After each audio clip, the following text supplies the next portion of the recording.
Hey folks, Kilt-Man here. Kilt-Man at your services. How are you all? Hope you're all doing very, very well. Now, I've got to be honest, we're on a wing and a prayer here with this. The tripod, which you guys are sitting on right now, is dying. It is sinking. The tripod itself is going, it's just spreading out. It won't hold the weight of the camera anymore. The ring light is sort of on its last legs. It's kind of warping out and phasing a little bit. And the whole thing is tilting and listing like it's on a storm-tossed sea, you know. And yeah, it's held together with blue tack. The tripod, it's extendable, you know, like that. And I've put in tons of blue tack. Yes, blue tack. Regular viewers know that the kilt mountain is held together with blue tack because Kilty's DIY skills are somewhat lacking. So if this starts dipping and then leaning forwards, we may have to call it a day. But let's persevere for the time being, shall we? Anyway, folks, hope you're all doing very, very well. We have a mystery movie canvas unboxing to do. Steve 007 Smith, you know him, you love him, has sent another canvas. And of course, regular viewers know that Steve is the guy who has redecorated the entirety, the halls, the walls, and every room of the Kilt Mansion with things like, well, that, this, all of those up there. And if you factor that in to every single room, that's dozens upon dozens upon dozens, nay, in fact, hundreds of canvases that he sends over the years. And what he does, he sends a canvas, but beforehand, he sends me some clues as to what it might be. And for the record, I am 99.999% correct on these because we're on the same sort of wavelength, the same movies we're into, and yeah, I kind of get it. I get the vibe, and you go back and you watch them all. A lot of fun, but I tend to be right. And this one, no clues.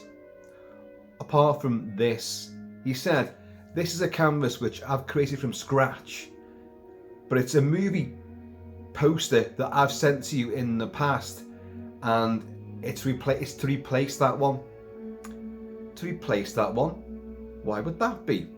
Well, he said that this one's going to be a landscape one, so presumably the previous one was a portrait, right? And also, the very fact it's replacing. And I went, and he'll testify to this. This was just messaging to and fro. I basically said, I think I know what this is, and I am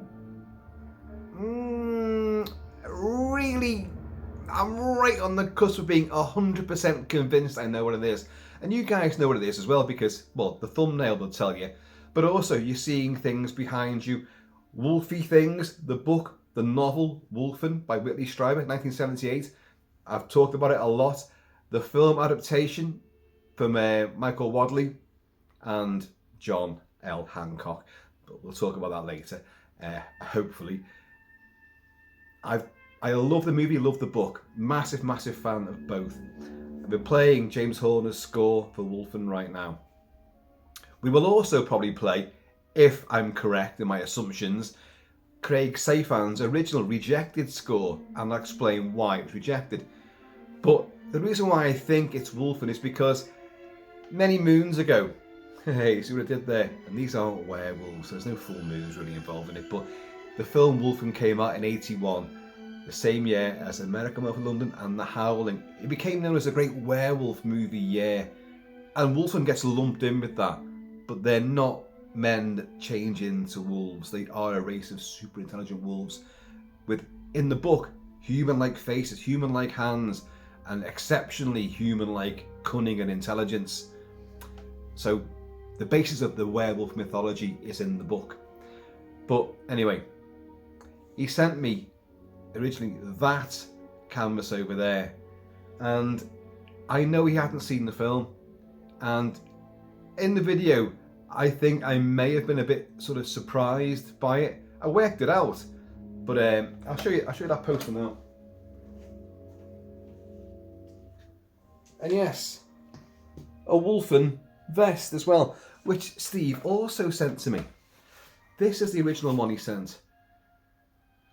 Yeah, New York City, where all the action takes place. There's a big snarly big snarly Wolfen thing there. Nice bit of slogan from the movie and from the book as well. There's the movie's font of the movie title. There you have this all over again. But the thing which throws it is this guy. Who he? He not in movie. Who is he? What's going on there? And the impression given there is either he's being chowed down upon, hence the blood all over his chest, but the way he's going on and the depiction of a big wolf above him, it's kind of giving the impression that is that a transformation taking place? And there is no transformation in the movie at all. But Steve hadn't seen the film. He just knew that I'd banged on about it often enough and said how much I loved it. And then in the goodness of his own heart, he sent me that. And I think I did explain that is not authentic to the movie. So we now get a new canvas wrapped up in the box over there, which I'm going to bring forth very shortly. You notice we are dipping down, aren't we? And I think we're turning onto a slight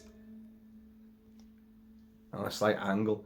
Pretty soon I'll be on the floor doing this, and I'll be on all fours like a wolfen. But that is a great poster, yeah, and I do enjoy it. It does move around the walls occasionally, because the beauty of all these canvases, they're not just on little hardwood. So one tack for a portrait, two tacks for a landscape, but you can move them around. So you change the decor of your hall or your room on a whim. You know, it's great. The different colours, different aspects, different moods by different movies. So it's a great little gift that keeps on giving. So without any further ado, let's put this one back over there and go and see what the new one is. And if it isn't Wolfen, then I'll be a monkey's uncle.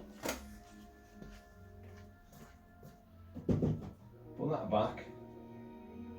Pull that back. Bring this one across.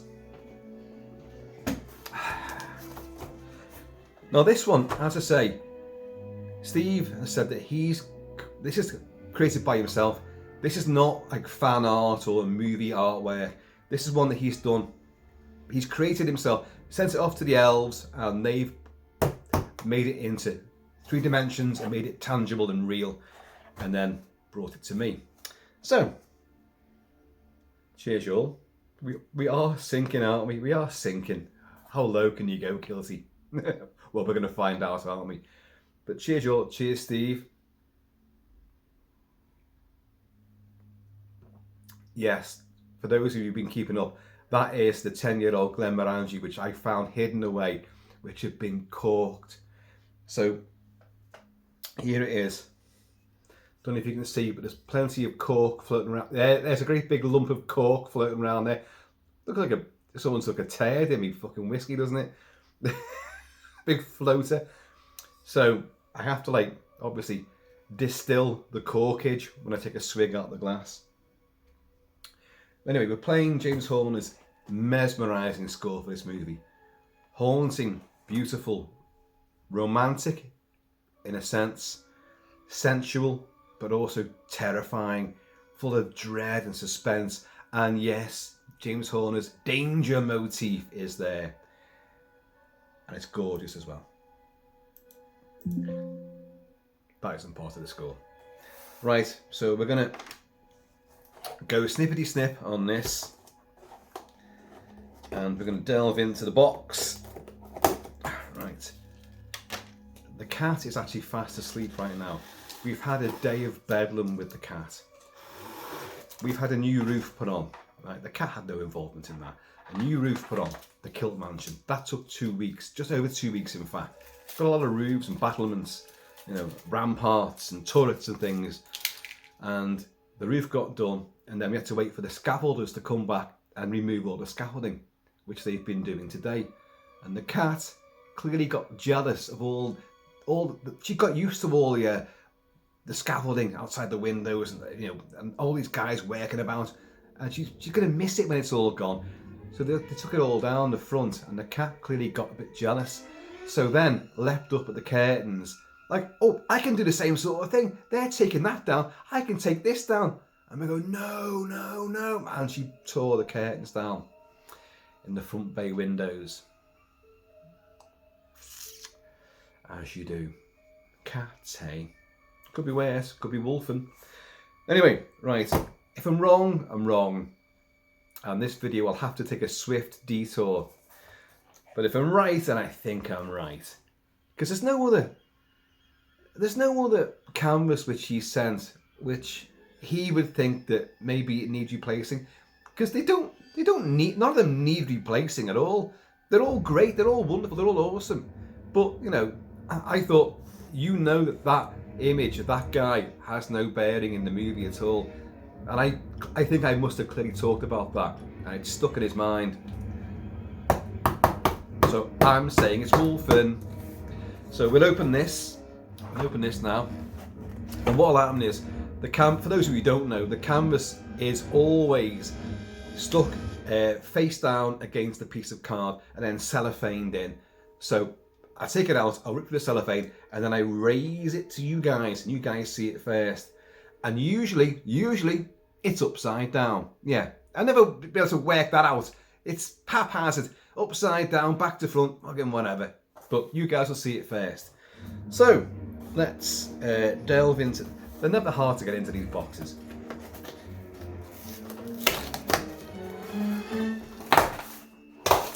The poppage. And yes, true to form, hard card and said canvas is there. Anything else in here? They used to come with little triangular pieces of wood, which if the canvas came adrift from the framework, you could bash in these little triangular bits into the corners, and it would tighten up the canvas itself, realign it as it were. But they don't do it anymore. There is something in here. So, photo box, little brochure, because it's photo box that actually come up with the finished article. So let's put that over there. I don't want to put it anywhere near the tripod, that is getting low, isn't it? And it dips anymore. You'll be looking at me kilt. Tune out now in case. Right, here we go. I've got it's landscape, so I'll tell you what, I'll unhook it that way and I'll raise it up landscape wise, but it's going to be upside down. I fucking know it. You know it. God, I actually really hope it's Wolfen because I'm kind of geared up for it, aren't I?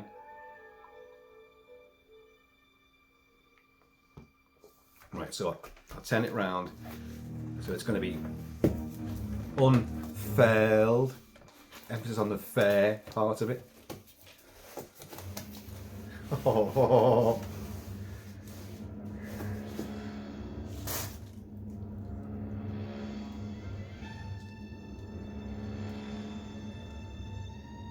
Can you see? Can you see?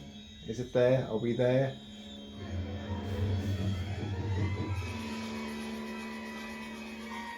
Well, we are there. First thing I saw actually was Wolfen in the far corner then. There is no defence. Oh, wow. Look at the New York skyline. Full moon. Oh, they use real wolves in the movie as well. Real wolves, folks. Not the German shepherds with little manes put on them and like CG enhancement. No, they're real wolves. And they're gorgeous as well. Look at that. Isn't that supremely atmospheric, that? The neon landscape, the urban jungle, the urban forest, the new hunting ground of these guys who live alongside mankind in New York. So I was right anyway. And Steve, mate, yeah, that is outstanding. Steve has seen the film since. I'm not entirely sure he liked it as much as I do, but I can't quite remember now. But look at that, that is gorgeous, isn't it? And it came out the right way as well, didn't it? Look at that. I'm just trying to see, there's stuff going on. There's always little things which I don't pick up on first time round when looking at these. And then you put it on the wall, and as you're walking down the hall, you go, oh, you catch something which you didn't see previously. And that's another part of the beauty. And we have Certificate X, the UK Certificate X, before it was an X when it came out. It has lots of blood-curdling violence, because the Wolfen of the title live alongside mankind, but they live in the slums and the waste grounds, the dumps and all that, like, and they prey on the sick, the abandoned, the homeless, people that won't be missed. But in the film, they make a big mistake.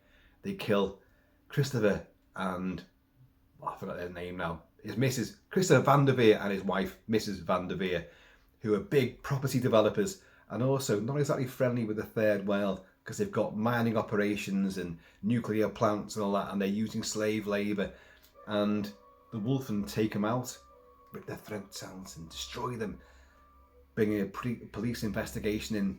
But the reason why they've done it is because they're killing to protect their hunting ground, which is based in the South Bronx, in an old abandoned church there, in the Dresden, rubble and derelict buildings of the South Bronx of the late 70s. The film came out in 81, made in 1980, and it depicts New York beautifully. Although New York doesn't look that beautiful in this movie, but it really depicts New York, the Big Apple. Not many movies do it really well and give you that New York taste and flavour and atmosphere, but Wolfen definitely does do it. But the wolves are killing because Van der Veer and his property development, they're going to rejuvenate the South Bronx, big cash injection, and they're going to just obviously move people in, build condominiums and apartment blocks and all that, and banking institutions. And the Wolfen realise that, and this guy's in charge of it. We've got to kill him. So of course, to kill him, thinking they're going to be safe, but it inaugurates a big police investigation headed up by Albert Finney as Detective Dewey Wilson, washed up alcoholic, been around the block a few too many times, well weary, very cynical, but he gets brought in with Detective Rebecca Neff, played by the lusciously gorgeous Diane Venora, who is a criminal psychologist / detective. She's learning about counter-terrorism procedures and all that. So they bring her in because the Van der Veers were hated by the third world. They could become victims of terrorist groups. So it could be them who've done it. And there is a terrorist group who use wolves as their totem, as their symbol. And the Gotterdammerung gang, and their motto, the end of the world by wolves. Which is it's a bit on the nose, that. But anyway, none of that's in the book. The book isn't like that at all. The book is just the Wolfen kill two coppers who were investigating the old car pound, and they kill them kind of by mistake, really, and that kicks off a police investigation. Oops a daisy. But in Whitley Streiber's novel, The Wolfen, you get to know the pack, the hierarchy, the older ones, the elders, the father, the mother, and the young ones, and all the pairs that they make together to mate and elongate the pack. And because in the book, Dewey Wilson's a much older guy with a younger Rebecca Neff, and their investigation, and the wolves then realise these two are, everywhere we've gone and killed people, these two are turning up. So they start hunting them in return. And the book is part police procedural, part thriller, part horror, part eco what if. And you get scientists who work out that, hang on, we've got hair samples and paw prints, and there's an offshoot. This is a lupine offshoot. These don't really exist. But one guy realizes, no, they used to exist, and they were the basis of the werewolf legend stems from.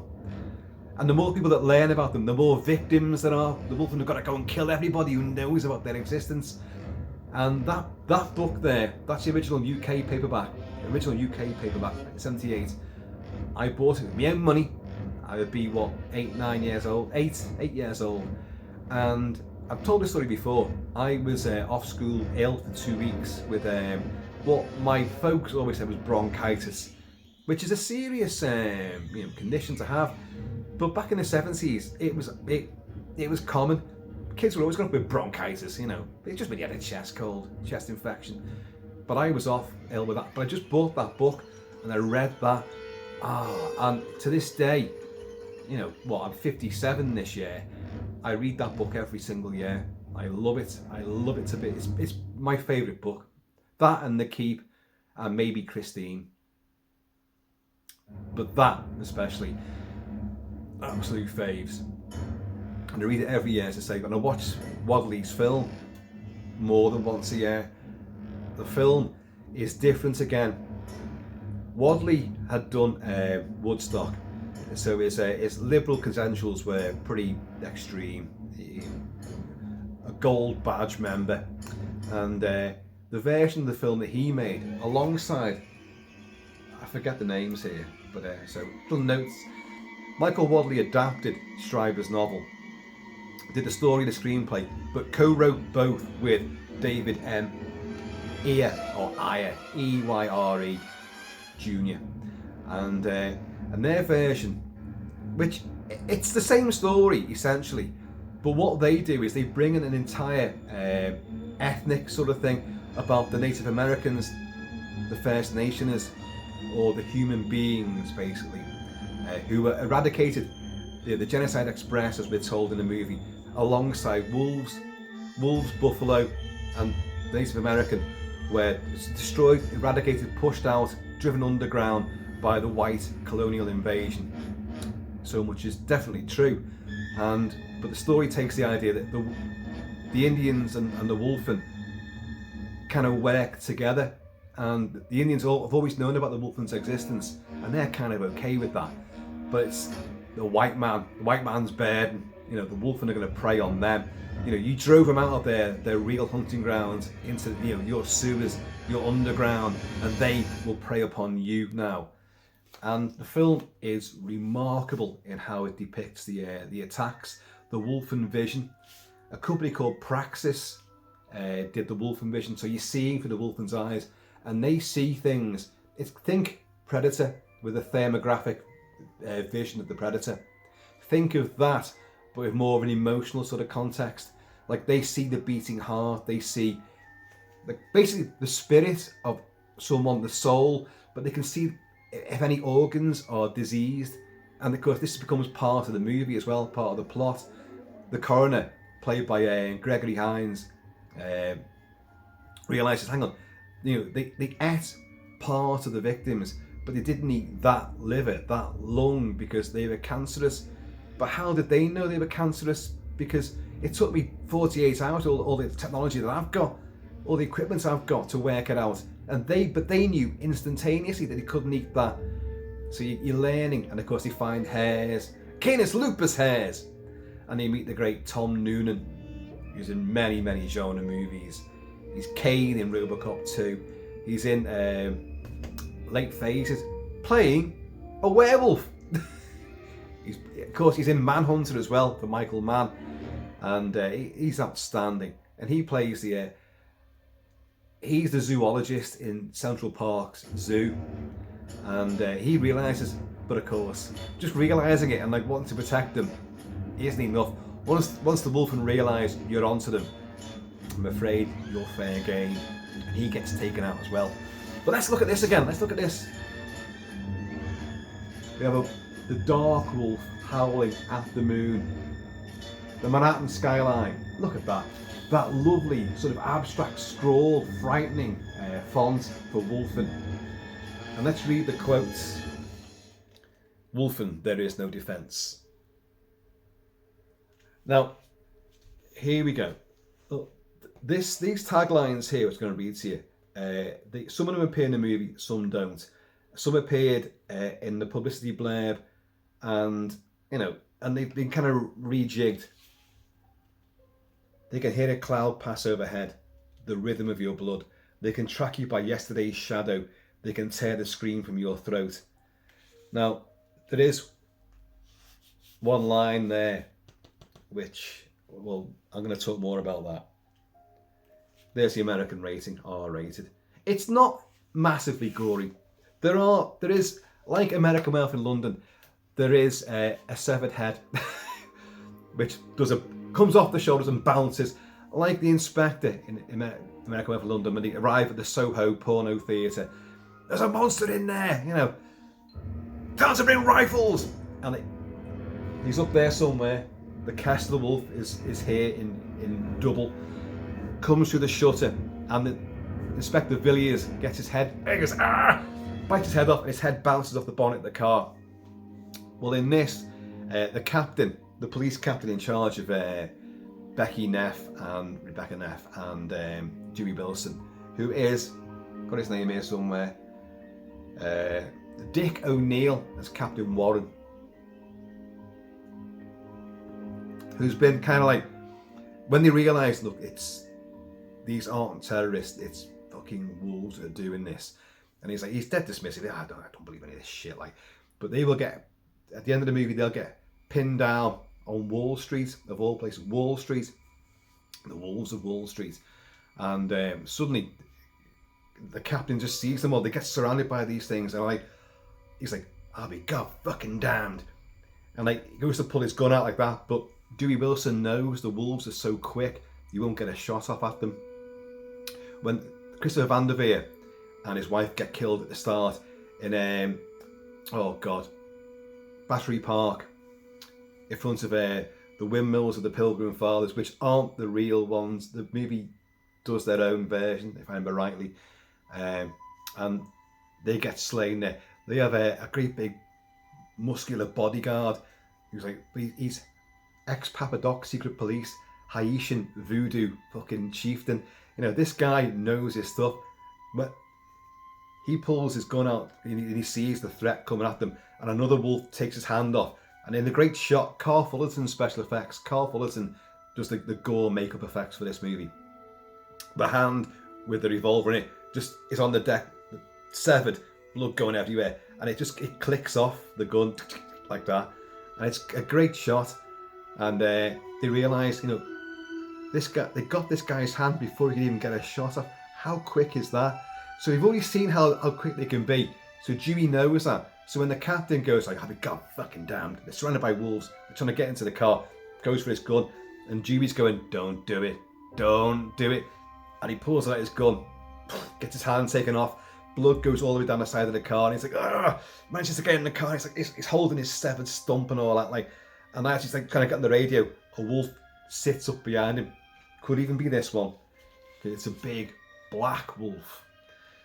Sits up behind him and goes, and he's like, and he gets out the car. Another one comes up and takes his throat out, and his head goes, hits the deck, and as it's on the deck of that, his head just goes, it begins to speak, because you've already heard Gregory Hines as a Dr. What's his name? Oh no, Whittington, the coroner, Whittington. I know this film inside out, and yet, because as you get older, folks, this will happen to you as well.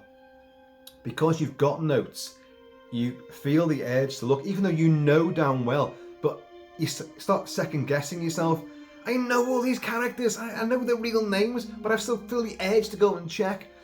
But Gregory Hines is Whittington, who's cool, got an earring and all that. He's dead trendy, like, he's dead funny. And he talks about when he find the Vanderveers' bodies and the bodyguard, ex-Papa Doc, secret police, Tonton McCoot, secret organisations.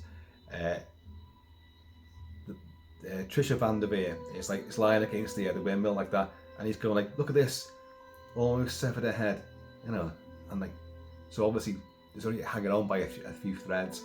So when him and Jimmy walk up, he says like, oh, to the paramedics, you know, the coroner's assistants, put in the back of the ambulance and all that, like the meat wagon. He says like, oh, be careful with that, boom, head.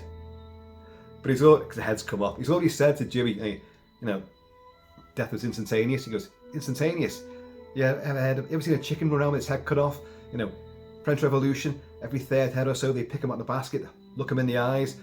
Most of them would run out in shock because every third head or so would still be alive. Eyes moving, mouth still trying to say something. How would you like to see your own body and know that you're dead? And of course, that comes back when Dick O'Neill, the captain, is lying there. His body hits the deck. It's a great shot as well. His body, headless body, then sags to the ground in the background, like, but his head's going like fucking hell, yeah, bastards. So it's nice and poetic. Things are returned to. the book has a lot of gory killings. In fact, the book is far gorier. The killing of the Dr. Evans, or the chief coroner, medical examiner, I think he's called in that. He gets shredded in the back of a car, but the Wolfen do it in fits of rage because they've staged an ambush on our two detectives, and it's failed in broad daylight as well. It's failed, and like in absolute fucking rage, they find the ME, and they shred him. There's nothing left. He's absolutely, and they haven't eaten him. They've just fucking ripped him to shreds. And the Streiber, his description of it and the finding of the body is just like, oh, it's amazing. Look at that again. I mean, you all know I'm a dog person more than I am a cat person, although we no longer have a dog anymore, as you know, but we have a cat, as you know. But my heart still goes with these guys, and that's the beauty of this movie. The beauty of the book is that you get to know the Wolfen and you understand why they are doing what they're doing. But in the book it's different. You know, they're protecting themselves. In the film, they're protecting themselves and their hunting ground, which is under threat. So they're doing what they have to do. We're going to take out everyone that knows about this. In their logic, you know, that's what they're going to do. And Dewey will come to realise that's what they're doing. And the backbone of this movie, the spiritual and emotional core of this film, is about understanding nature, the ecology and the environment. Oh, Kilty, well, not a horror film, is it? Well, it fucking well is a horror film. It's probably the best eco horror film, unless you consider Jaws an eco horror film, nature fighting back. But Bruce the Shark, great white sharks don't do that. There's a video on this I intend to do. I've teased it a few times, but we're going to go places with that video, I can tell you. But this, when Michael Wadleigh did his first cut of this movie, it was running to 4 hours. A 4 hour long horror movie. Now, most movies, they shoot an enormous amount of footage, and it gets cut back. But unless you, of course, you're Peter Jackson, then you add more. You add more to it. You go into it again and add more footage to it. But the Orion pictures were going like, hang on, you've gone over budget, and this is way over schedule, and what the hell are you doing? And what he was doing, he was telling the horror story, the mystery, the investigation, the character-based stuff, but he was going really, really in depth on the plight of the Native Americans, which it's in the finished version, released version of the movie. It's in there, plenty of it. It's a huge element of the movie, but he was really going down that line, and also with the activists who were involved fighting against the establishment, trying to get their rights back and all that. Now, in the finished film, well, what happened was, in the end, Wadleigh got ousted, and they brought in director John D. Hancock. Now, John D. Hancock, another Jaws reference here, was the original director of Jaws 2. And he, again, his vision for Jaws 2 was not what Universal were after. So he got ousted, and they brought in Juno Swark, who then took over, and who died last year. Was it last year or the year before? Juno Swark died last couple of years anyway. But so John D. Hancock was like, shit. He'd worked and he cast it, he did everything, he went on location, he did loads of filming, and they didn't like any of it. Only one shot of his remains in the finished movie, and it's a beautifully eerie shot. It's right near the start, and it's the big dorsal fin of the new shark, Brucette, because if you read the book, we all know it's meant to be female, but yeah, whatever. But it's bigger than Bruce. And it's an evening shot, looking across the bay into Amity, but you see this huge dorsal fin just gliding through, like, I'm in town now with a few days to kill, if you don't mind, and I'm right hungry. But it's grey and gothic, very strange looking shot. It doesn't fit the rest of the film, which is really, really colourful movie, very bright and garish and all that. But so that shot is the only thing of Hancock's footage which remains in the movie. So Hancock gets ousted from that. Michael Wadleigh gets ousted from Wolfen, and they bring in John Hancock to do this. to bring it down to a manageable level. And he and another editor who remained uncredited chopped the film down from the 4 hours to the 2.5 to 3 hours to 2.5 hours to then 110 minutes or whatever it is. And so lost a lot of stuff. And the film also suffered with sort of licensing issues. Unless you're in Germany, every version of Wolfen, except the one that was shown in the UK on Channel 4 back in 84, 85, maybe a bit earlier than that. I had the original Warner home video on Betamax, but then it came on Channel 4, and straight away I thought, hang on, there's an extra bit of dialogue here.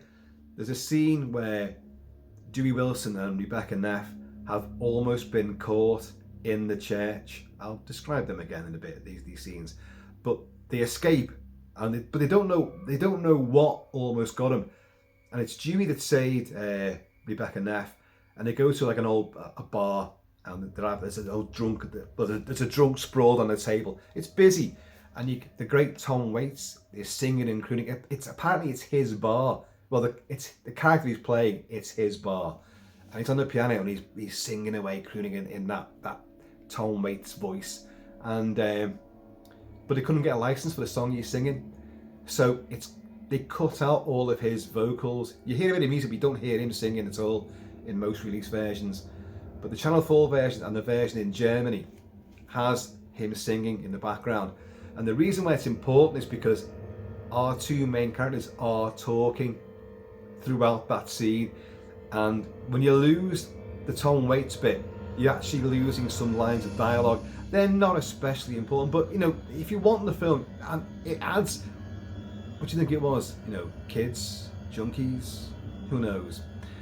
But there's kind of more atmospheric talk about what they've just been through. So, you kind of want that to be there. And to this day, I do not have that German Blu-ray of it. And the reason I know that it's on the German Blu-ray is because I've been told by people in Germany, oh, well, we've got it and it's there, after I've done videos reviewing this movie. Cheers, y'all. Cheers, all those in Germany.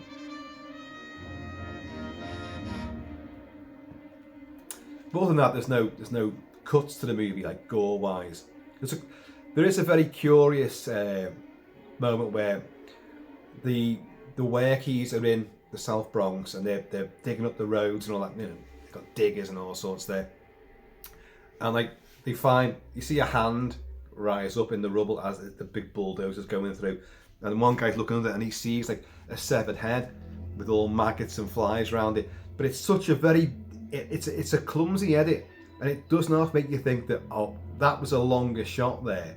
It's kind of jump cut, and the ADR of the guy going, Jesus Christ, oh fucking Jesus Christ. But the Wolfen can hear all this, so they know, oh shit, we've been rumbled. That church, I've got the name of the place here. It's the southeast corner of Seabury Place and E 172nd Street in the South Bronx.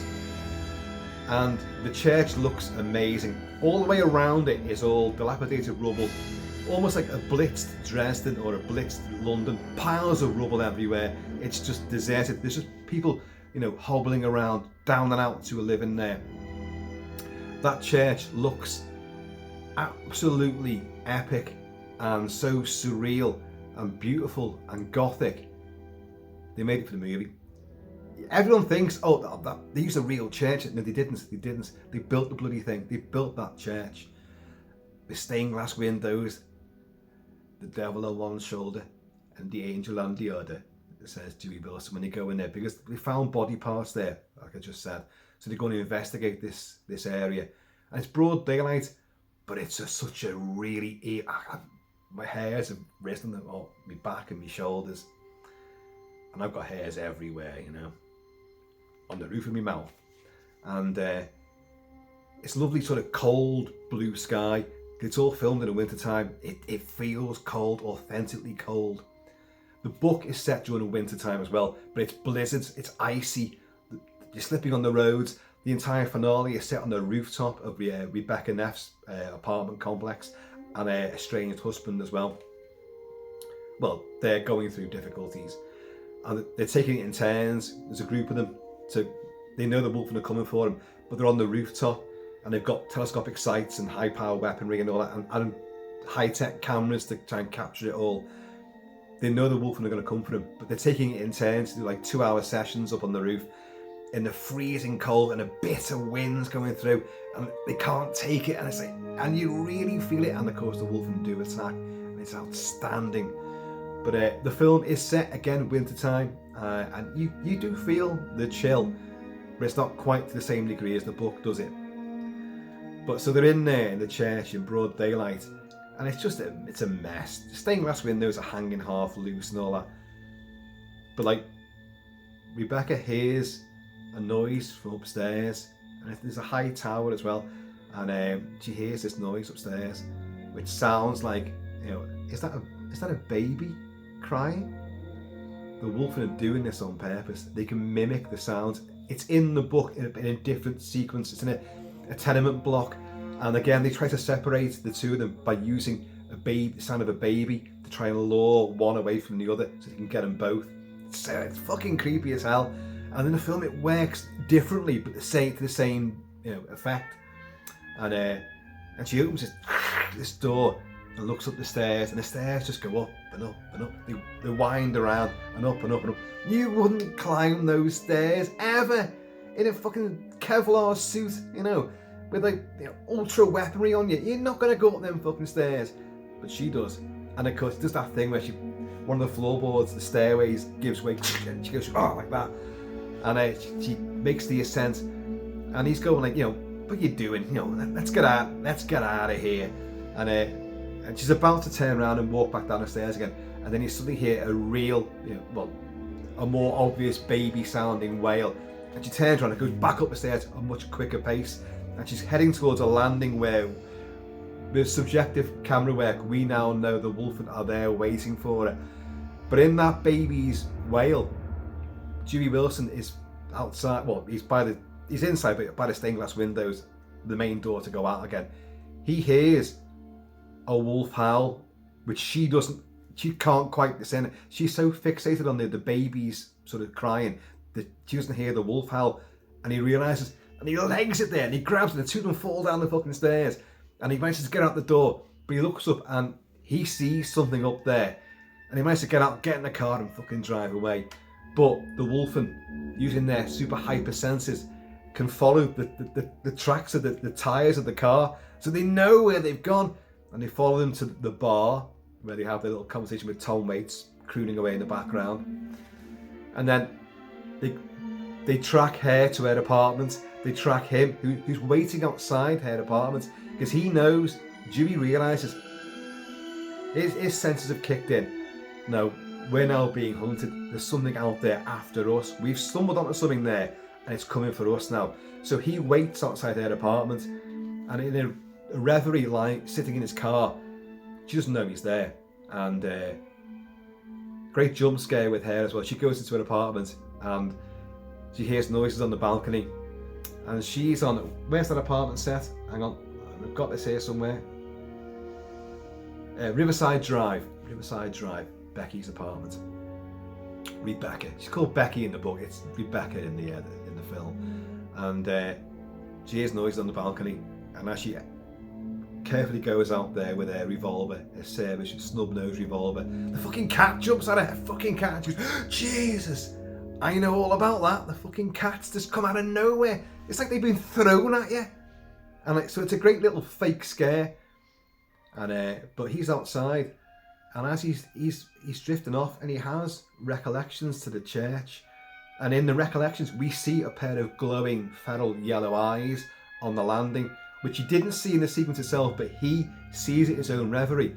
And suddenly, as his eyes are half lidded, you see on the wall opposite about 4 or 5 really huge hulking wolf-like beasts on the wall, and he's like shit, turns the headlights on, and they're gone. So then of course he goes in, and the most really perhaps unnecessary, but I think you both welcome it at the time, sex scene. Most unlikely. Diane Venora, Albert Finney, don't know, but he knocks around for her and then knocks her up. He knocks around for her, and she brings him in, She's all concerned because he's like just, he doesn't even speak, don't think. He's like, what happened? And next thing, they're having it off. But the Wolfen are still going to take them out. And in a curious and yet quite affecting scene, we see the Wolfen observing them making love. A sort of a weird acoustic audio effect of them. Think the pleasure tubes in Outland. Yeah, the Sean Connery High Noon in Space Outland. In the rec room, you've got people making out in the air, the big blue tube, the disco tubes. But then, of course, you see it with Wolfen's vision, so there's no porn there at all. But the Wolfen won't do it. Oh, they're in rut, so we'll leave them to it. So I think Wadleigh would have initially exposed a lot more of the Wolfen's methodology, and you'd have understood why they didn't make certain killings or why they did certain killings. But of course, it all ties into the Indian mythology as well. So throughout all this, they know that the Indians work on the high steel, and there's one guy, Edward James Olmos, Eddie Holt, works on the high steel, and he's got a track record of hating people in authority. He's a Native American activist, so they know that he could be trouble. And he was on the bridge at the time when the Vanderveers went through and killed. So because they cross over that bridge, the Manhattan Bridge or the Brooklyn Bridge, they're both in the movie. And so Dewey goes up and has to interrogate him, and the old Indian, played by Del Bertie as the old Indian, who's actually an Apache Indian in real life. Cheers, y'all. So I'm going to speak to Eddie Holt. Where is he? He's up there. If you want to speak to him, you go up. So in reality, Edward James Olmos and Albert Finney are on top of it's either Manhattan Bridge, the big superstructure, and they have to have their little hooks and then walk up, the gantry, all the way to the top, to the towers that are there. And they have a big discussion there. And, in reality, in this day and age, can you imagine having stars like that? Edward James Olmos wasn't a big star then. He became a much bigger star afterwards. But certainly Albert Finney was a huge bloody star. He wasn't... Dustin Hoffman wanted the role of Dewey Wilson. Believe it or not, Dustin Hoffman. That would have been interesting. But Wadleigh himself campaigned for Albert Finney to take the role. A lot of people say he's miscast. His accent's not the same. He doesn't sound like, he hasn't got the Brooklyn, the Bronx drawl and all that. Like, I think he works perfectly. I can't imagine the film without him. That's the film I grew up with. Hoffman would have been good, but it would have been a massively different dynamic, I think. But Albert Finney is the man, as far as I'm concerned. And you've got the two of them up the top of this, shitting themselves. There's a scene where, because he's saying that, Eddie Holt says to him, look, it's mind over matter sort of thing, like we shape shift and all the time. 1 minute an eagle, 1 minute a bear, and like Dewey Wilson's like, or a wolf. He goes, sure, go on, do it, Dewey, flap your wings, take off like a bird, it's easy, and he unclips Albert Finney from it, like, go on, do it. And Edward James Olmos as Eddie Holt is literally pirouetting around. It's really him doing it as well on the high bridge tower thing, like through like the cables and that, like, and he's springing around like a mountain goat, and leaves Albert Finney there. And you see Albert Finney, and he's like going to clamp himself back on, but you can see how rigid with fear he is. That's real, folks. You imagine it, the wind up there as well, like not just the meteorological wind, but your own fucking wind be kicking up, blow you off the bloody roof. And it's a great sequence, but you'll learn more about the Indian part. Of course, Michael Wadleigh would have gone far more in depth on this, but in the finished release version, there's still enough there to get that taste of what it's all about. The whole Genocide Express, the Wolfen, and they're not wolves, they're Wolfen, because after the second trip to the church, which we must go into, I'm just going to show you this again, by the way, folks, because I I'm trying to think of a place to put this. I love that blue. I'm trying to think of where we're going to put that. But it doesn't matter. Doesn't matter. Doesn't matter right now. Doesn't matter. You'll see a lot more of it though. It'll be in the background a lot. We have Gregory Hines as the coroner, Whittington, and he's great. You know, I'm a karate expert and all this, like, and they know that, look, something, you know, men didn't do this. Terrorists didn't do this. The FBI and the Secret Service are all sort of believing that it's this Gotterdammerung gang. So they're bringing in suspects, one of whom is the niece of Christopher Van der Veer, who hated her own, you know, uncle and has threatened him before. So they bring them in and interrogate them, and they use lie detectors which show all like heat registers, you know, when people are lying and they're sort of glowing red when they're lying under here. I must look like I'm lying all the time because I've got fucking big rosy cheeks. And but it's a great parallel. The book doesn't do this, but the film does. They show technology that man has got to assess crimes and work things out, but the Wolfen have it instinctively. They can read people emotionally, or, you know, other living things emotionally. That's how they live, how they operate. But they use technology to do it. So the parallels are there. So one strand's investigating the terrorist gang, which we know is not them at all, but that's a nice little deviation, a distraction. And but Dewey and Whittington are now like, no, there's something in that fucking church, right? You and me. So they have Armalite AR-15s with great big 70s telescopic sights, infrared scopes, the big huge fucking things, like, and it's a really creepy scene. The first scene in the church where Rebecca gets lured upstairs, that's terrifying enough, and that's in broad daylight. This is night time. They park over the road and they take positions either side of the church. Right, you go in that window there, you'll have a good view of the church. I'm going to be in this one here. And they go up there, and of course, it's creepy as fuck. They're opening doors, there's birds flying. Oh Jesus, you know, fucking fake scares again, like. And they set up, they've got microphones and radio communication, and they've got these fucking high-powered rifles and all that, like. And and Whittington's taking the piss, like, he goes, hey Dewey, check this out. Blue moon over Manhattan, or low moon over Manhattan, and he's pulling the moonie out the window, and like Dewey's like, asshole, you know. And but Whittington has a can of fucking coke on it. He goes, but he's got the microphone there and the big sort of amplifier, and he's like, Jesus! It fucking always splits his eardrums, like, fucking hell, like that. And then suddenly they go like, nothing here tonight. No, ain't gonna bag no game tonight. But Dewey sees, as he's looking through, he sees the breath of something behind the rubble of a wall.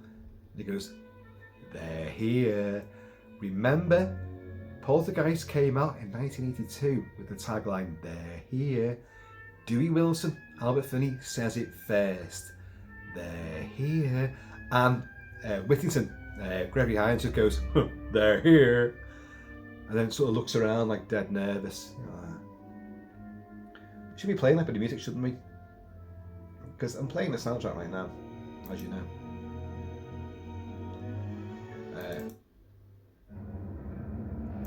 Must be this. Anyway, so he goes, Dewey.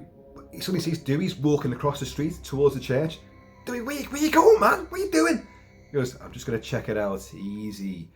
So Dewey goes into that fucking church, which is so terrifying during bright sunny daylight. He goes in at night time. Okay, he's got a gun there, but fucking hell. And he goes all the way to the top, into the tower. A couple of jump scares, but there's nothing there. And they see him, as Whittington's looking through his scope, you just see Dewey going like, not in here, sort of thing. Like, he goes, you coming back down then? Yeah, I'm coming back down. On his way down. In the meantime, we see this guy, the big black wolf, they're all different colours, come through a hole in the roof behind Whittington, and it drops down onto like sort of the rafters again above him, and like he's munching crisp. He's going like, What's up, Dewey? You know, getting scared, pants getting wet yet? And he's laughing at him, and then suddenly he turns around, and that wolf got a big fucking grin on its face. Fucking takes him down. They go through a fucking wall, they go through a floor, kills Whittington, and of course, like, Dewey legs it back over there, but he's too late. But where's Whittington? What's happened? And he sees something, a fairy silhouette.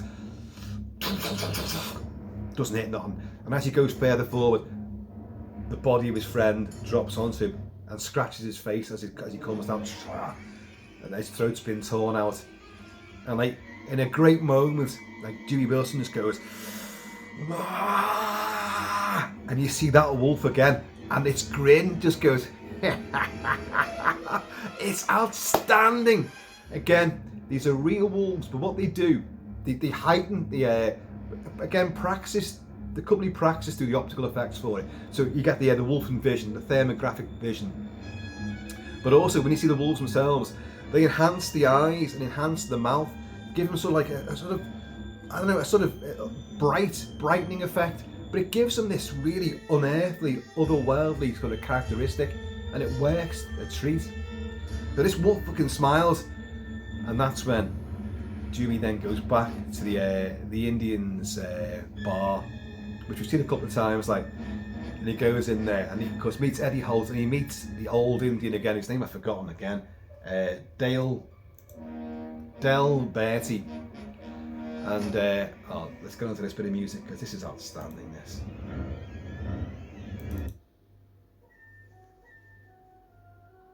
Is it this bit? I think it's this. I'm sorry, the reason I don't know is because when I put that album onto this, it's took out the titles of the tracks for some reason. It doesn't have them, so I'm trying to work it out. This is the piece. He talks to the Indians. Eddie Holt's there, the old Indians there, and other Indians, and they give him a bottle of bud, and they can see that he's all over the show. His eyes are haunted, and like, they begin to tell him, it's not wolves, it's Wolfen. You know, 20,000 years, 10 times your fucking Christian era. And they tell him about the wolves and how they evolved, and how we drove them underground, but now they're living off us. And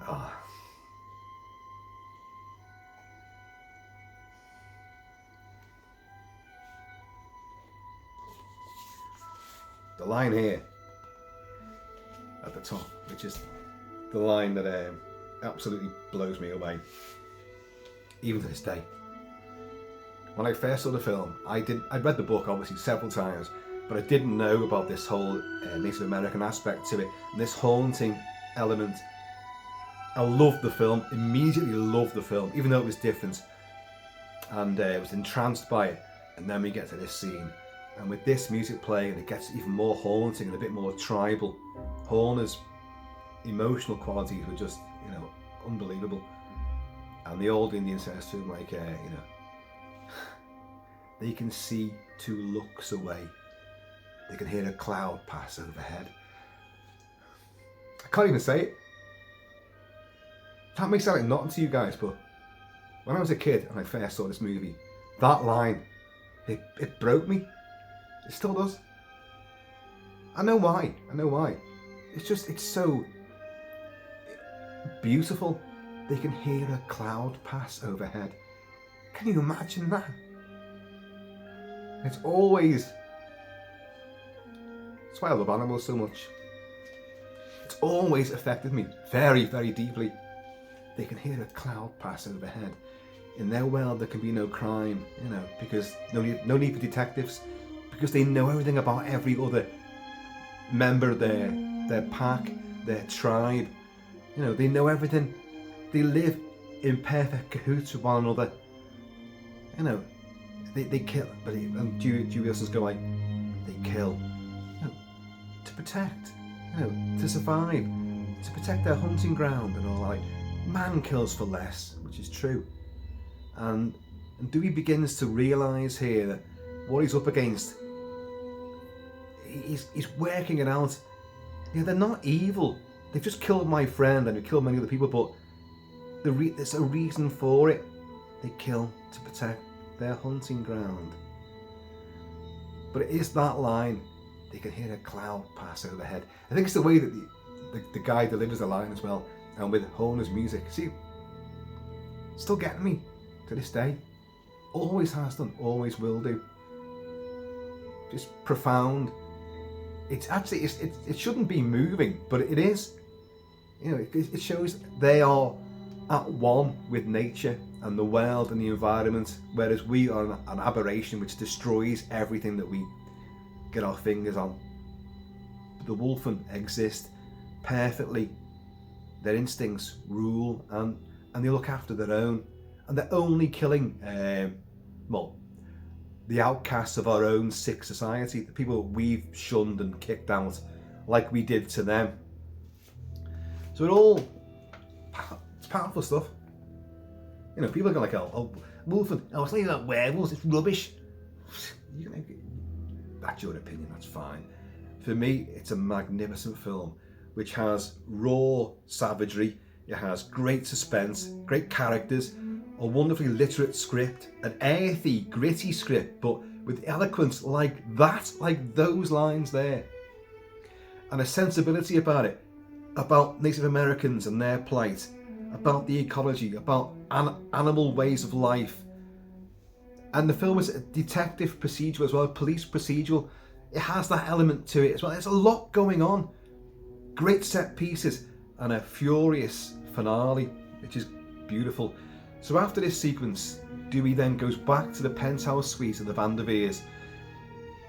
But they've already been there, and there's a big model of what the Vanderveers had in mind for, it's this bit, for the South Bronx, the Wolfen's home, their hunting ground. And it's a big sort of thing, and he remembers the first visit they've had there, and the guy's going like, well, Vanderveer was there that day, it was a groundbreaking ceremony, and there's a big special sort of gold spade and all that, and the helmet and all that, like, and he begins to realise, and he plays like a great big widescreen, a huge old screen projector is there, like, and he watches the groundbreaking ceremony, and he's thinking like, yeah, there's an executive toy, all them little gold fronds, which again mimics the windmills in Battery Park, and he's playing with that, and he's going like, terrorism, territory, terror. And it's a beautiful moment where he's piecing it all together, and he realises, yeah, the spade,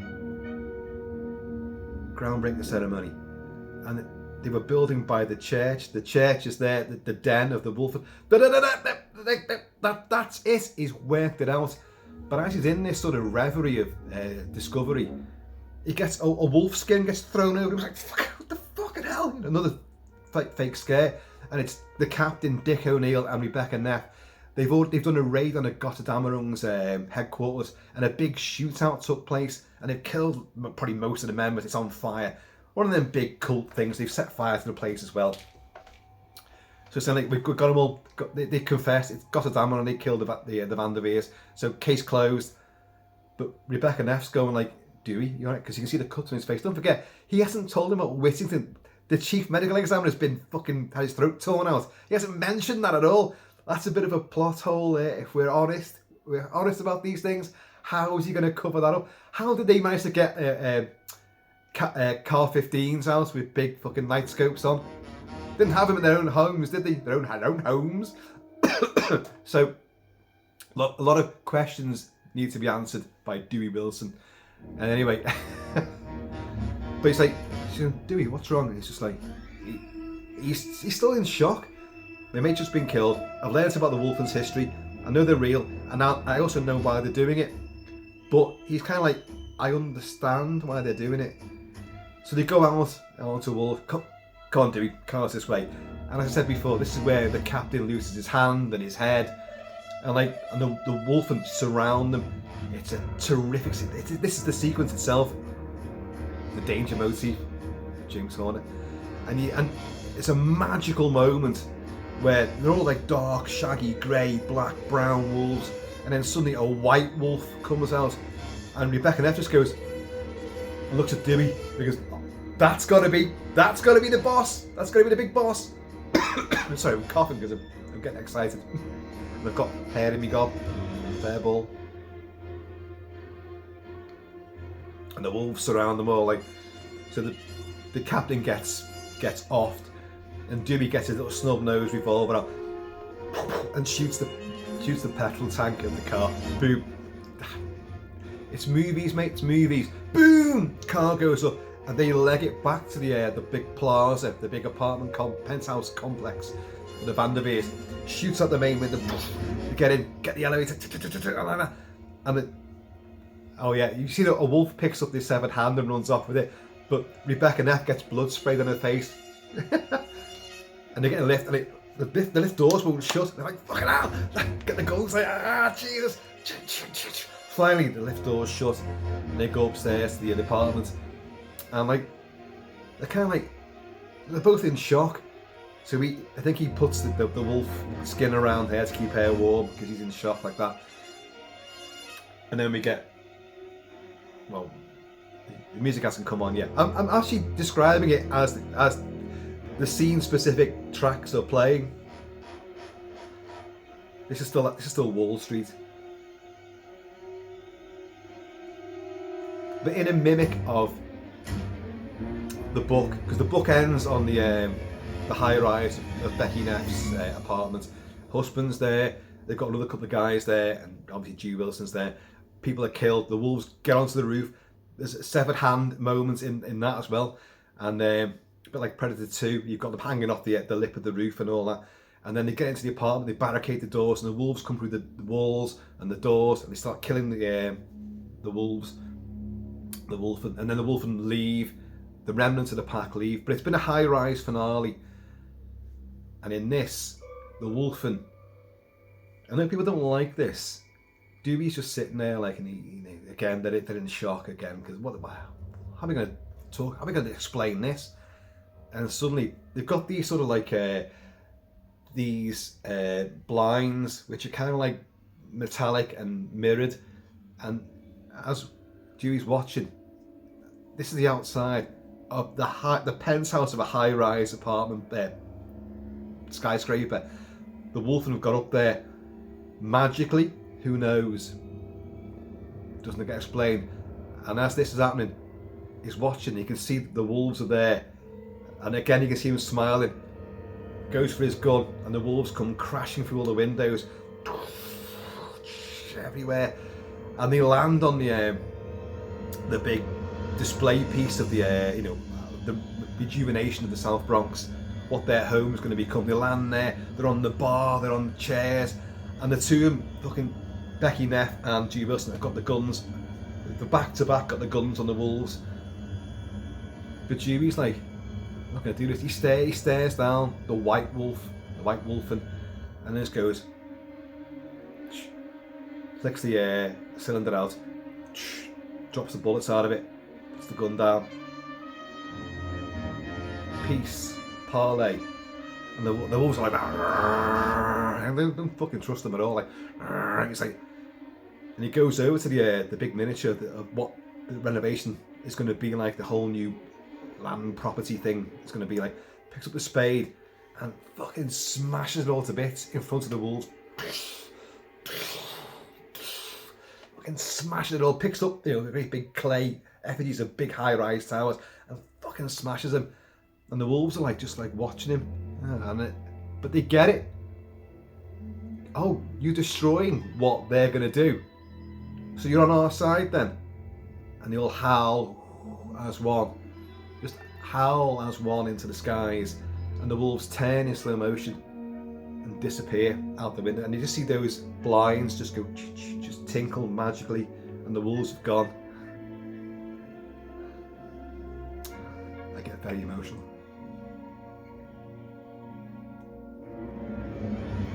This is him smashing it all up.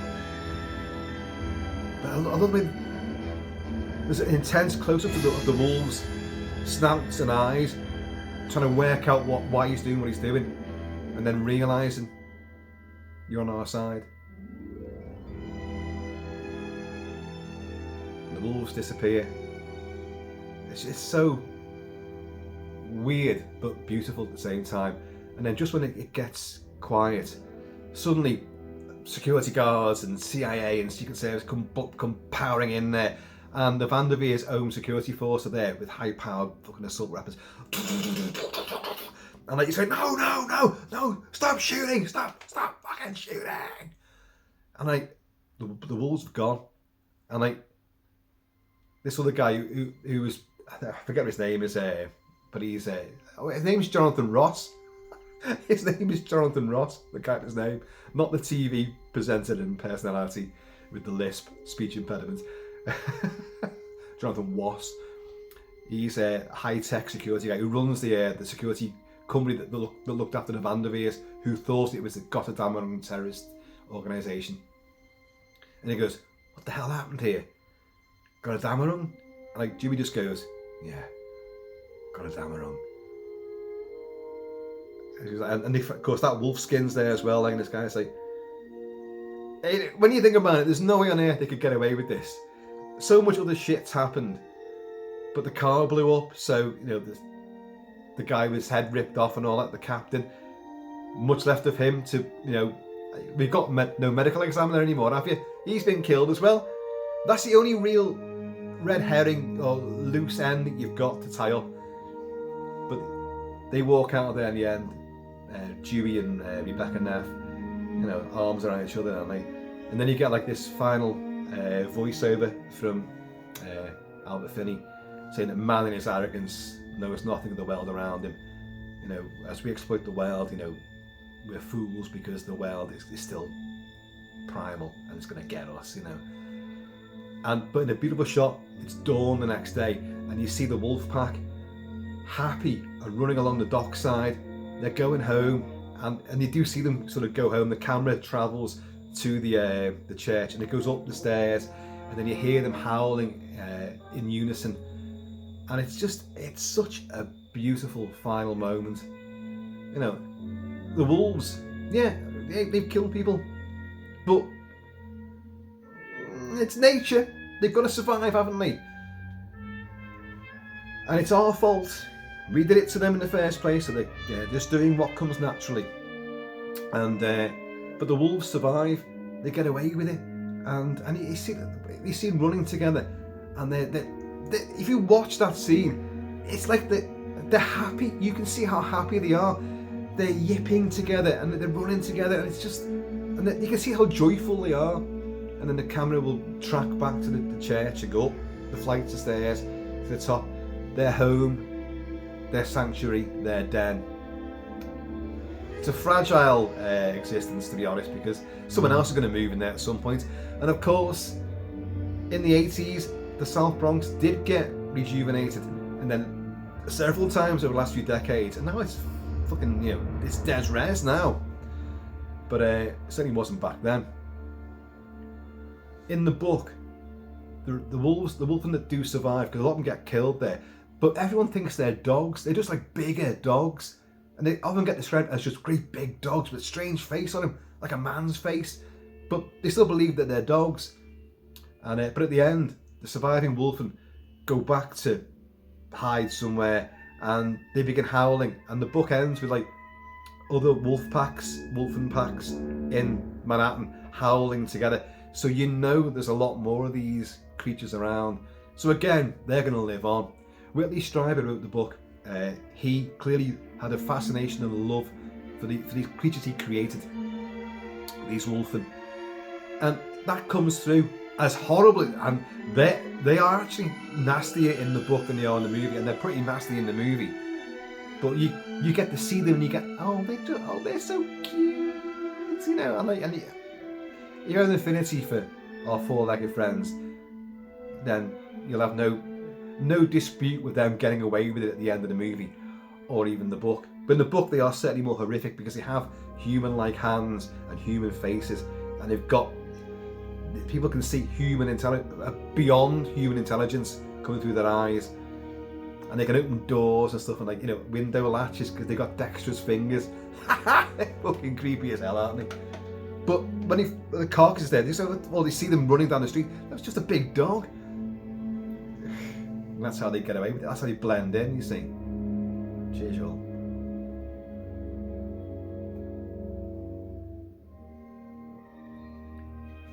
And the film ends with a final shot of the Indians on the high steel overlooking Manhattan. It's a beautiful film. It really is. It's strange. It's haunting, savage, horrifying, darkly amusing. Tom Noonan is eccentric in it, of course. Gregory Hines is brilliant. The set pieces are outstanding. I'd love to see a full air version. Not sure how it would work out with the swathes of activism and protest, which I think is what Wadleigh was aiming for and what he was filming. Not sure if that would detract, but in the original script there was actually more killings.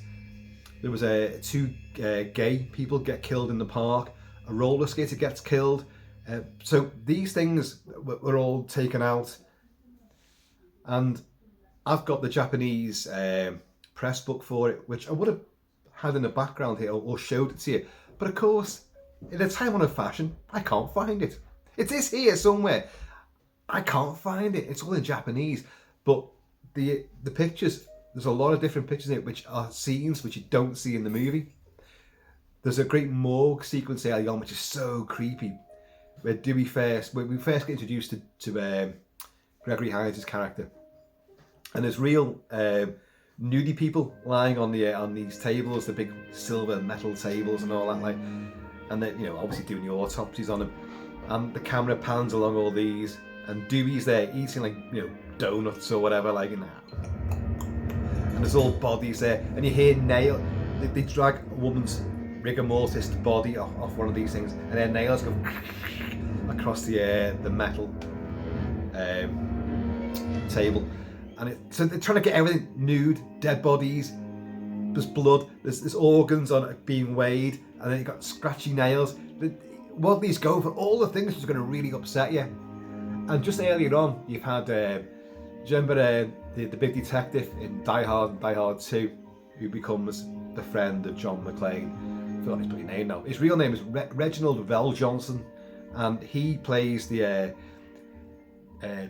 tennis shoes and jock straps. He's the morgue attendant talking to Dewey Wilson. Just a little bit of trivia for you there.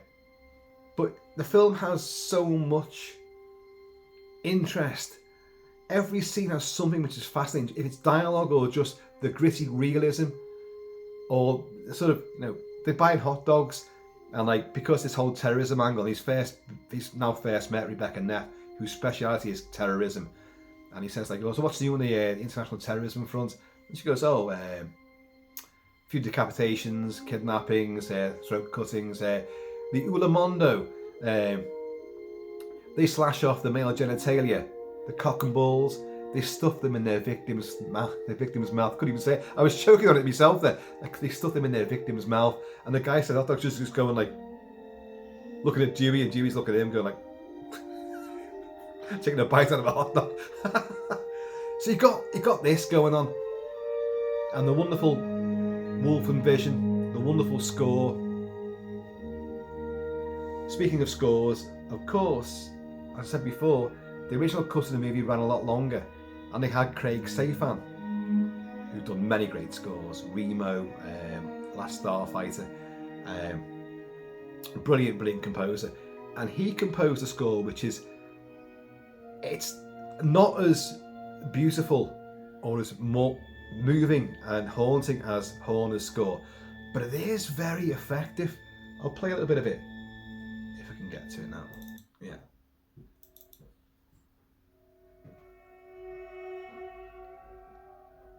Don't forget, this score was done for one of the original cuts of the movie. The reason why his score didn't stay is because when they cut the film down, it just didn't fit. It just didn't fit at all.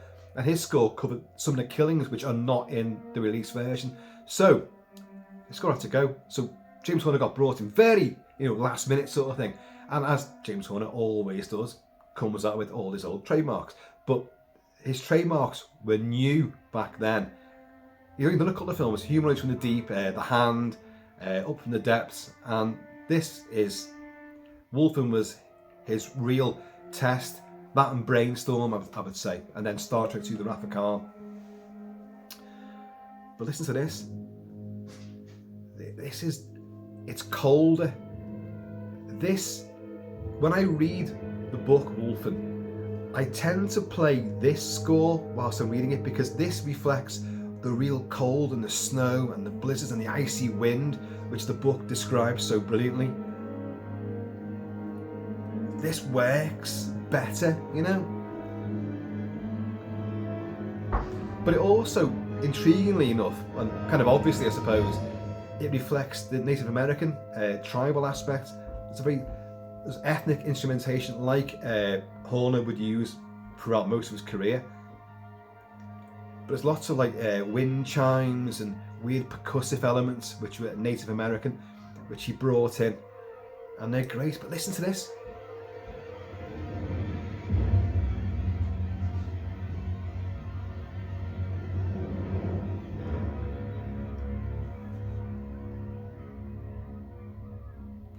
And there's weird sort of woodwinds as well, which make sort of weird conch-like noises, like bleating wah wah wah noises, which are designed to unsettle you.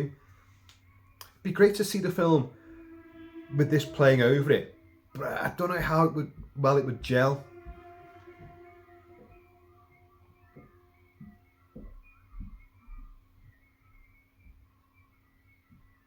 Let's move on a little bit.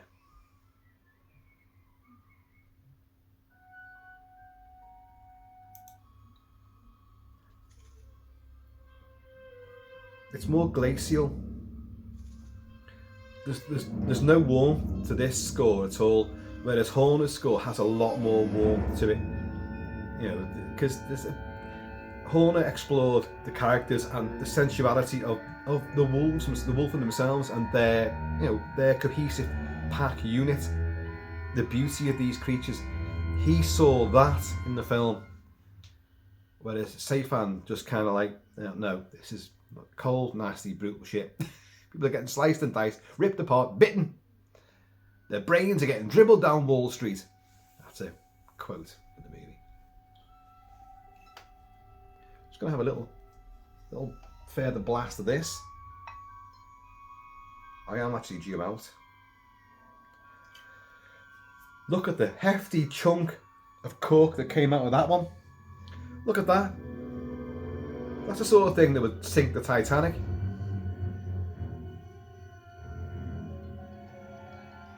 And as you know, Kilt-Man never puts ice in his whiskey. Cork, on the other hand.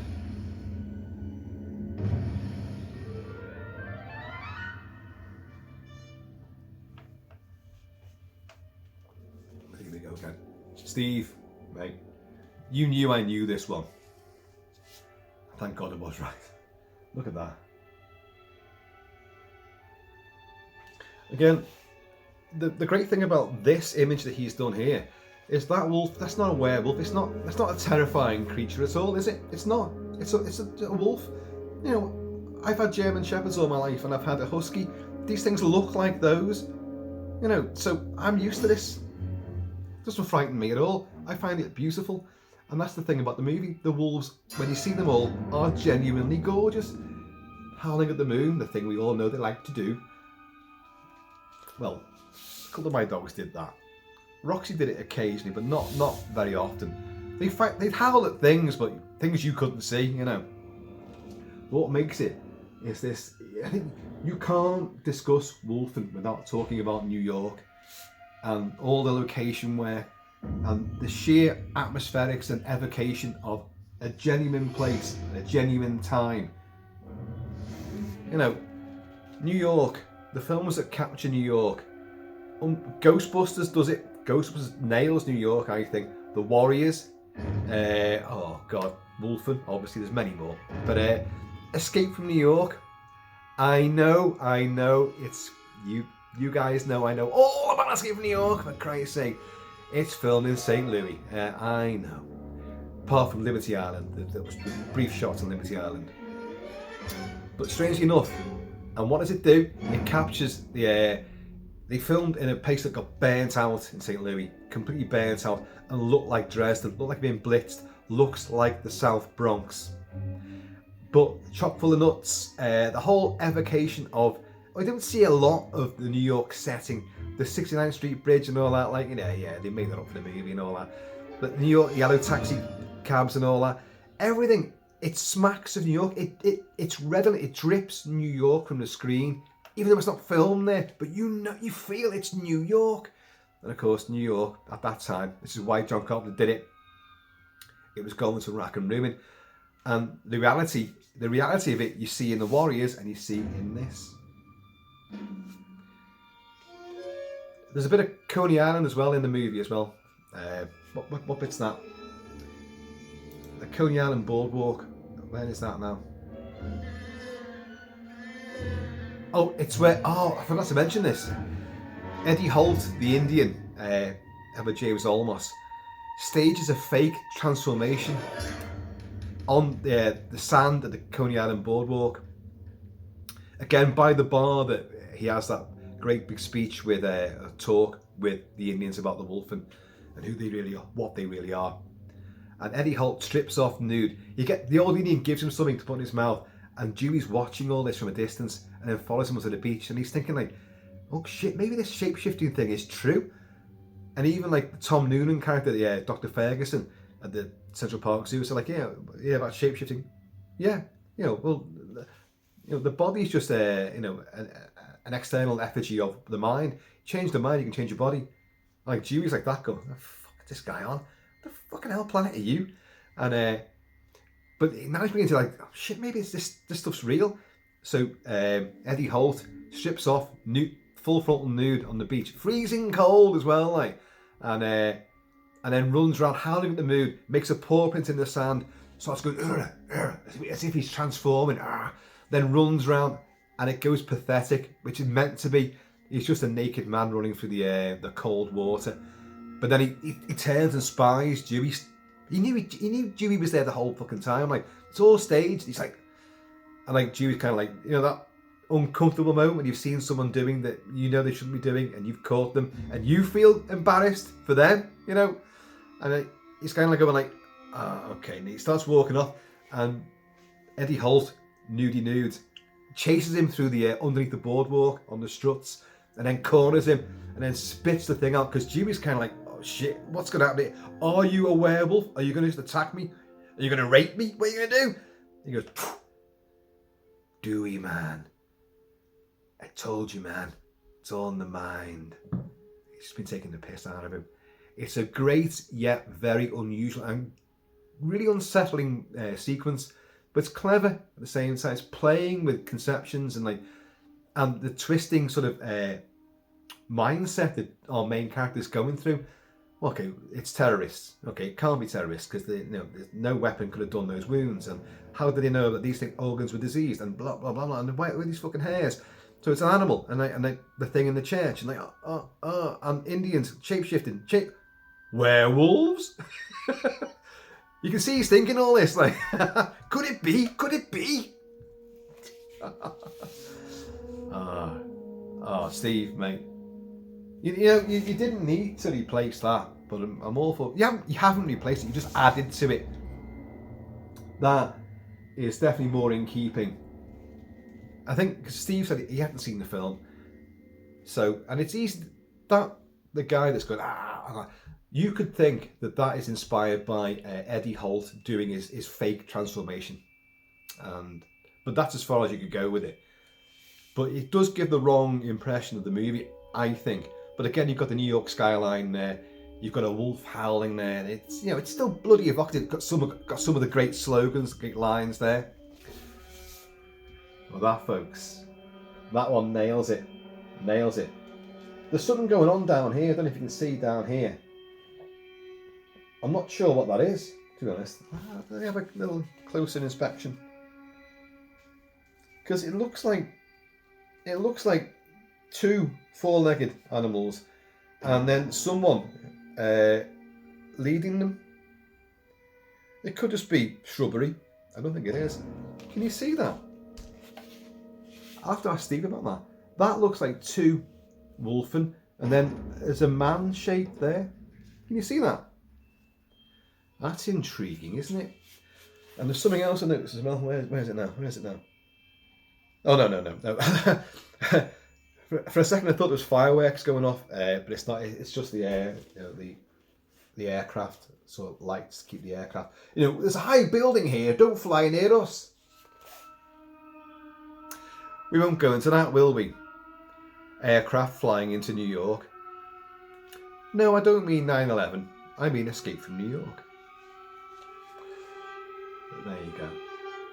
That is, Steve, it's outstanding. I love it. And again, if you didn't have that there, or the slogans, that's just a beautiful enigmatic shot of New York with, nature versus urban takeover. We're still here. Don't forget about us. We obey, the moon, the planets, the stars, nature. You guys build all this shit, but we're still here. So if you took that out, it's just a juxtaposition of imagery. Put that there and say, oh, that's definitely a horror film. I love it though. They can see 2 looks away. They can hear a cloud pass overhead. First time I said that without actually getting choked up. I hope you understand why I feel the way I feel about this movie, that book, and lines like that.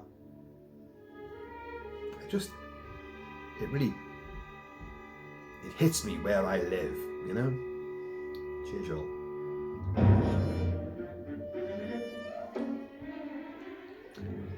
See, this score is a lot different from Horner's, and yet it has the same sort of tribal and the same sort of suspense and dread elements in there, but it's clearly playing to a different set of sequences. I love this. It's kind of queasy, isn't it?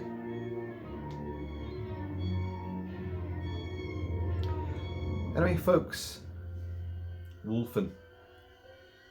We're not done with Wolfen yet. I know we're not. I've done quite a few videos on this, but without ever sitting there and reviewing it. I've reviewed it for many other platforms in the past. I've done that.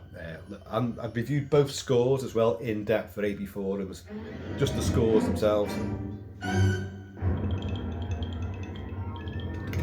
Little Indian xylophone.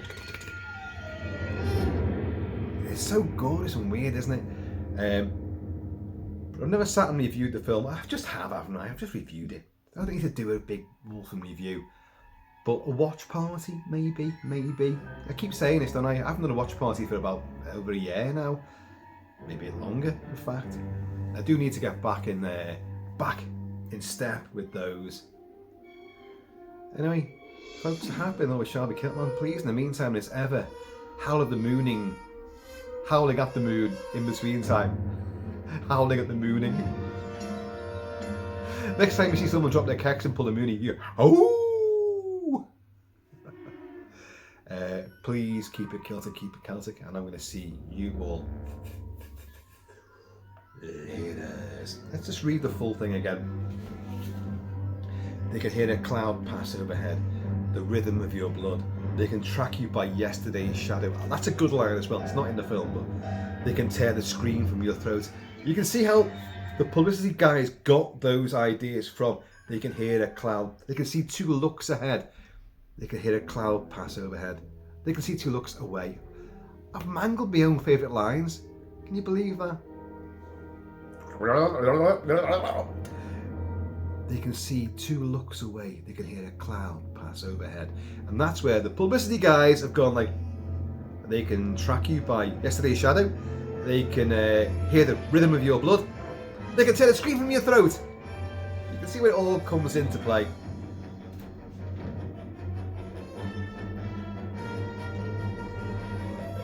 Back behind, slapping at the heels. Right, folks. Cheers, Steve. Cheers, the entire Kilty clan. I'm going to see you all later. Maybe another moonlit tour of Manhattan. Isn't New York got to be one of the most cinematic of cities? You can argue that, well, till the cows come home, but it is. It is. What was that one with Frank Sinatra? The First Deadly Sin, about the ice pick murderer? That was in New York, and that was set in his freezing cold. That was fucking horrible as well. Like, yeah. Again, it captured New York, New York, New York, So good they named it twice. Whatever.